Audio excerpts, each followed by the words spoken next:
Everyone. तो सबसे पहला टिप्स यही मैं बताऊंगी आपको कि अभी मेथी का सीज़न चल रहा है। मेथी बहुत आ रही है, सस्ती भी आ रही है और हमारे घर में अक्सर हम लेते रहते हैं मेथी। तो क्या होता है ना, मेथी हम ले लेते हैं, उसे फिर पॉलीथीन में भर के फ्रिज में रख देते हैं और फिर भूल जाते हैं। जब कुछ बनाना होता है तब हम निकालते हैं, फिर मेथी तोड़ने में बहुत ज़्यादा टाइम वेस्ट होता है और खाना बनाने में लेट हो जाती है और हम पूरी तरीके से मेंटल डिस्टर्ब हो जाते हैं। तो उसे डायरेक्ट फ्रिज में ना रखे, बाहर रखे, जैसे ही काम से फ्री हो तोड़ ले। पॉलीथीन में जब भरे तो उसे लूज भरे, ठूस ठूस के ना भरे, इससे वो जल्दी खराब हो जाती है। तो ज़्यादा हो तो 2 थैली में भर ले।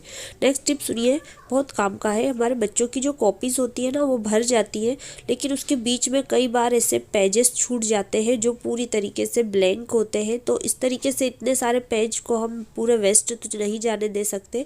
तो मैं क्या करती हूँ, इन सारे पेजेस को निकाल लेती हूँ और ये मेरे पेज काम आते हैं स्कूल के एप्लीकेशन लिखने में या फिर किराना की लिस्ट बनाने में। तो मैं इसका यूज़ ज़्यादातर करती हूँ लिस्ट बनाने के लिए। अब आप यहाँ सोच रहे होंगे कि मैं क्या लिखा पढ़ी कर रही हूँ। तो देखिए, मैं बना रही हूँ मंथली किराना की लिस्ट, और लिस्ट बनाने में मेरे साथ यही प्रॉब्लम होती थी कि मैं बहुत सी चीज़ों को भूल जाती थी। फिर बाद में याद आता था कि मैंने लिस्ट में ये नहीं लिखा है, वो नहीं लिखा है। तो मेरे हस्बैंड ने मुझे एक बहुत अच्छा आइडिया बताया है, जिसको फॉलो करने के बाद मैं कोई भी सामान नहीं भूलती हूँ। तो बस उसके लिए आपको ये करना है कि आपको एक पूरे टोटल सामान की लिस्ट बना लेनी है। जितना भी घर में सामान लगता है पूरा सामान की लिस्ट बना लेनी है। और जब भी अब आप लिस्ट बनाने बैठो तो आप इस एक डेमो वाली लिस्ट को लेकर बैठो और इसमें से आपको पढ़ते जाना है और लिखते जाना है। अगर आप कोई चीज़ छूट भी गई है ना, तो इस लिस्ट को पढ़ने से आपको याद आ जाएगी कि अच्छा ये चीज़ भूल गई थी मैं, तो उसको भी फिर आप लिख सकते हैं। तो इस तरीके से करने से मेरा बहुत बड़ी प्रॉब्लम सोल्व हो गई है। आगे मैंने लिखी है खाने के सामान और पीछे के पेज पे लिखा है मैंने डिटर्जेंट से रिलेटेड सामान। आप चाहे तो नोट कर सकते हैं। चलिए नेक्स्ट टिप आपको बताती हूँ, बहुत ही यूज़फुल है। जब भी हमारे घर में किराना का सामान आता है तो उनमें से कुछ सामान ऐसा होता है जिसकी हमें फ़िलहाल ज़रूरत नहीं होती है, क्योंकि वो अभी हमारे पास है। हम सोचते हैं कि इसे अभी रख देते हैं, जब ख़त्म हो जाएगा तब यूज़ करेंगे। तो ऐसे ही एक बार मेरी जेठानी जी ने किया था कि जो सामान रखा हुआ था उनका एक्स्ट्रा, उसमें उन्होंने साबुन, सर्फ, ये सब साथ में रख दिया था खाने के सामान के।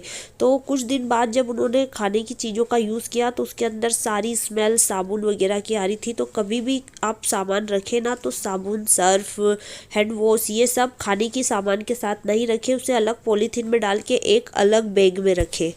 अभी मार्केट में शकरकंद बहुत आ रहे हैं और लोगों को, मैक्सिमम लोगों को नहीं पता होता है कि शकरकंद को कैसे खाना चाहिए। तो शकरकंद को वो ज़्यादातर उबाल के या सेक के खाते हैं, लेकिन हमारे निमाड़ में हम शकरकंद के पराठे बना के खाते हैं, जो कि बहुत ही टेस्टी लगते हैं, जिसकी ये रेसिपी मैं आपके साथ शेयर कर रही हूँ। बहुत ही सिंपल सी रेसिपी है। आपको शकरकंद को उबाल लेना है और उसे छील के मैश कर लेना है। एक कढ़ाई में थोड़ा सा घी डालना है, शकरकंद डालना है, उसमें आपको शक्कर डालना है और उसको अच्छे से पका लेना है बिल्कुल सॉफ्ट होने तक। अब आपको रोटी बेलनी है छोटी सी, उसके अंदर इसकी स्टफिंग को भरना है, इसका पराठा बेल लेना है और इसे दोनों साइड से बढ़िया सा कुरकुरा ब्राउन होने तक फ्राई कर लेना है देसी घी में। बहुत टेस्टी लगता है ये। चलिए नेक्स्ट टिप बताती हूँ आपको। जब भी मैं कोई बैग या सूटकेस लेकर कहीं जाती हूँ, जैसे मैं अपने घर ही जाती हूँ वैसे अपने मायके, तो वहाँ से जब आती हूँ ना, तो मैं बैग को धो लेती हूँ और उसे धोकर ही रखती हूँ। और जब रखे ना, तो इसकी पॉलीथीन को आप फेंके नहीं, एक बड़े साइज की पॉलीथीन को इसके ऊपर पिना के रखें।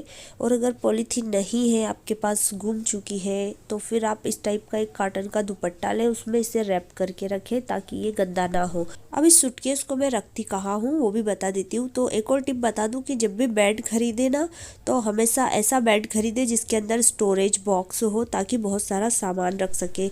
अब हमने बेड के एक स्टोरेज में सिर्फ सूटकेस ही रख रखी है। अब ये सूटकेस को हमने इतनी जगह में रखना तो है ही, तो खाली रखने की बजाय कुछ एक्स्ट्रा सामान रख के भर देते हैं इसके अंदर। यहाँ पर एक और टिप बताऊँ, आप शादी भी, कभी भी आपकी शादी हो या किसी की भी हो ना, तो उन्हें यही राय देना कि ऐसी मैट्रेस ना खरीदे। ये मैंने सिर्फ अपनी शादी वाले दिन बिछाई थी मैट्रेस, उसके बाद से ये सिर्फ बेड के अंदर रखी हुई है, किसी काम नहीं आती, क्योंकि इस पर हम सो तो पाते ही नहीं हैंगे। ये बिल्कुल साटन की होती है, गर्मी करती है, तो इसलिए ऐसी मैट्रेस खरीदे जिसका आप बाद में भी यूज़ कर सके। और इसके ऊपर पॉलीथीन पिना दिए। और यहाँ आप देख सकते हैं ये पूरा स्टोरेज में सिर्फ हमने सूटकेस रख रखी है, और इनके सभी तीनों सूटकेस के अंदर बहुत सारा सामान है, जिससे हमारा बहुत सारी जगह बच जाती है।